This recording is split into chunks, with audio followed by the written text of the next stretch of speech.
like Toronto, Southern Ontario, start to deal with that demand. We expect Pearson's going to hit capacity around 2033. So what happens after that? So we're starting a conversation with other airports in Southern Ontario because we think there's a role that other airports need to play.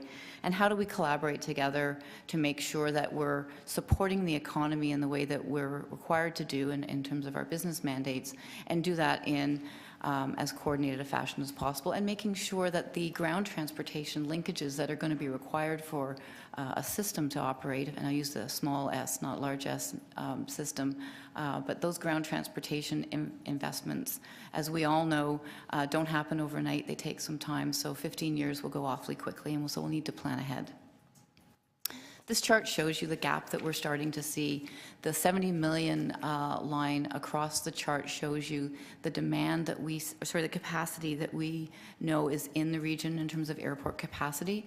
But the demand line you see, it's going to cross that line at about that 2033 timeframe. So there's 24 million passengers when you take that out to 2045. So how are we going to make sure that those trips and passengers come to this region and we get the benefit of that economic activity as opposed to them going somewhere else?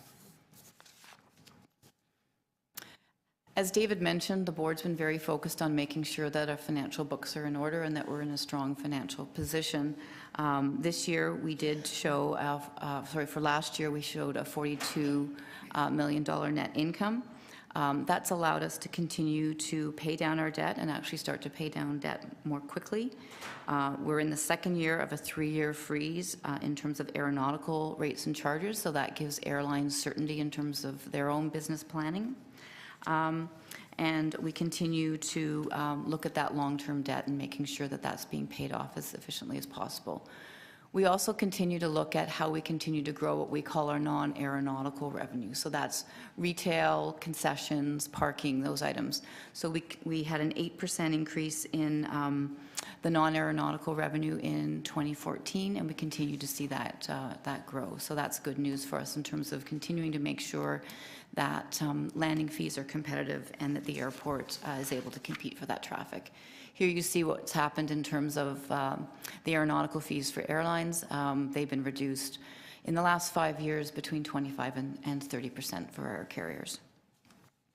It's also important that we're a part of the community. We're not just a large employer, but we're also a really big neighbor to a lot of people in the region. So we need to make sure that we're always focusing on the things that matter as a good community partner. We have a community investment program, and that focuses on 3 key areas: assisting new Canadians, promoting environmentalism, and